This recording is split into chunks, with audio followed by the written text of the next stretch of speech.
Welcome, welcome, rockers and music lovers. This episode, we're going to get into what I consider to be 3 essential blues turnarounds.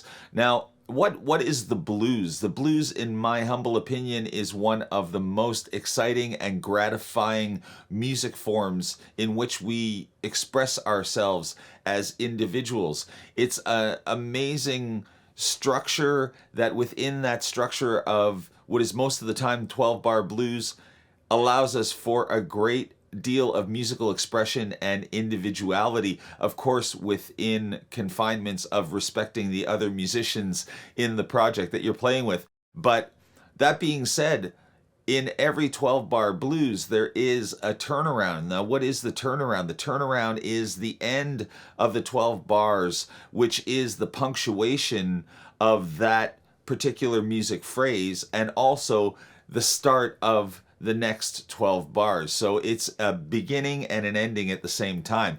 And what it is the 12-bar blues will generally be 4 measures on the 1. There are many variations on this. I'm not going to get into all the different variations. I will do a separate video on what are all the different kinds of chord progressions within a 12-bar blues. But in its most basic form, we have 1, 2, I'm counting measures, 3, 4, and then 5, 6, 7, 8, 9, 10, 11, 12.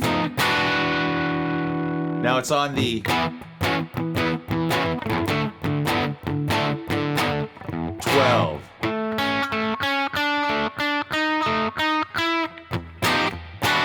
So that little run that I did, that is the turnaround. And there are many different kinds of turnarounds, but I'm going to take 3 basic ones. Well, here's one that I really like, which I kind of heard Stevie Ray Vaughan do for the first time. So if we're in a blues in A, he plays it in C, but let's say we're in blues in A. I'm going to stick in A for now.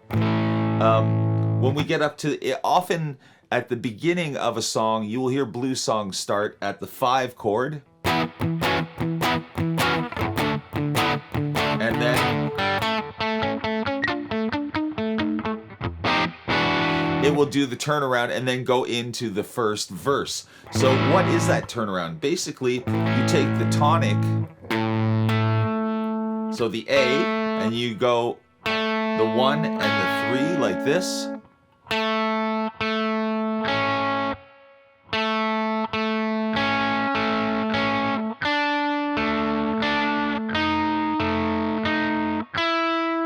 So it's taking this note,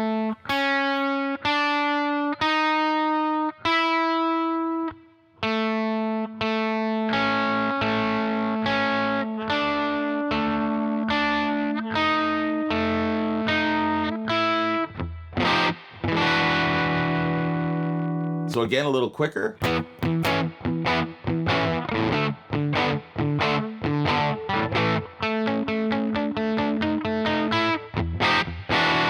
And if you don't know what this chord is, this is a 9th chord. And all I'm doing is sliding it down. You basically put your middle finger on the 5th string at the E, your index finger right behind it on the 6th fret, and on the 3rd string, 7th fret, and then you just kind of bar these last 3. I'm sure you've seen this chord before. We just slide that in at the end.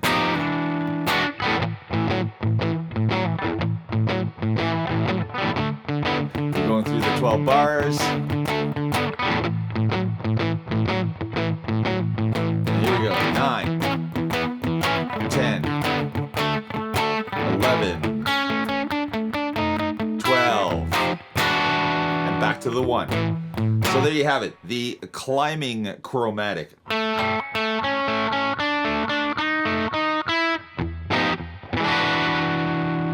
Another one that that is really that I think is essential is the descending line. So basically, what we do is same place in the progression.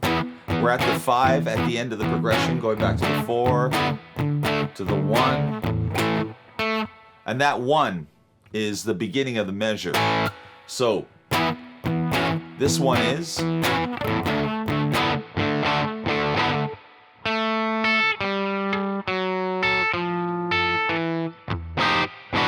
I'm just ending it with the same thing, but you can go, or that's also another ending.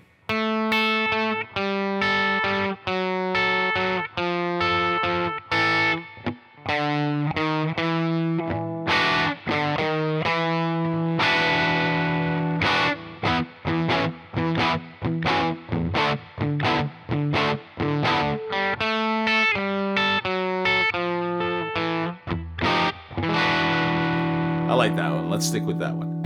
Right? So we're taking the A in the octave because the A is the tonic. We're doing 12-bar blues in A. 5, 4, 1.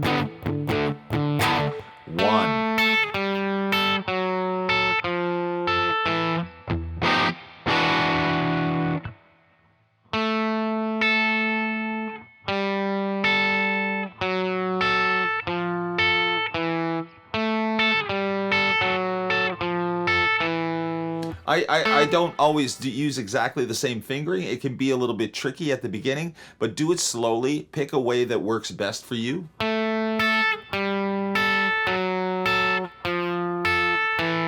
Or you can just switch. That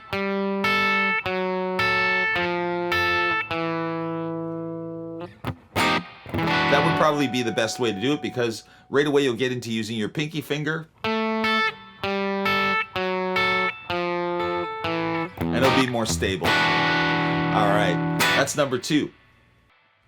Now the third one is probably the one that is the most archetypal or the most cliche of the turnarounds. I like to call it archetypal because it's way beyond cliches. Cliches are things that are overused. Things that are overused but stand the test of time as long as the blues has. Well, that becomes to me an archetype. So the one that we hear the most is the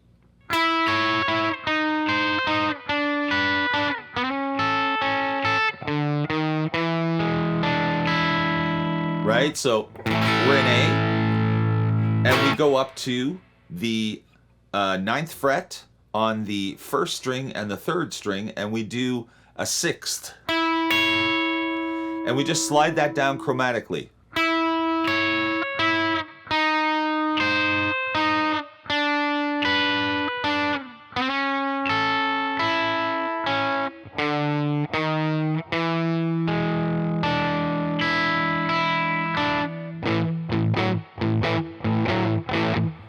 So here we are going to the 5.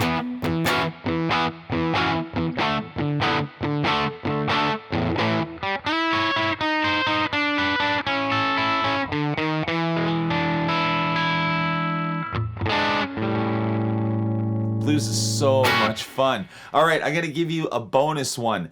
So it's a mixture of the ascending chromatic and the descending chromatic. So if you have somebody to play with you, if you're playing in a band, one person takes the descending line, the other one takes the ascending line, and you get a great kind of mixture of the two. It's really fantastic. So check this out. So one of you play this.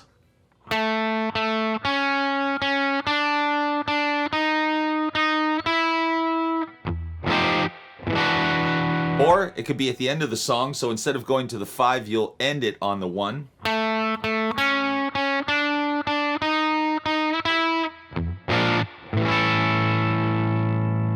And the other one will go.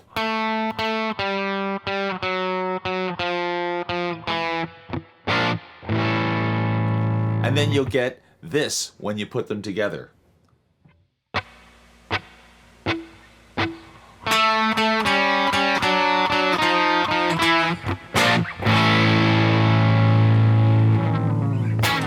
Thank you, everybody, for spending this time with me. It is always a privilege and an honor to share these ideas and these concepts with you. My name is Dwayne Dixon, aka Double D. I hope to see you on the next one. We've got a lot of exciting stuff coming up in the new year. If you haven't already, please hit the notification bell, drop us a comment, let me know what you think and what you would like to see me do next. And don't forget to subscribe if you haven't already. My name is Dwayne Dixon. We're going to see you on the next one.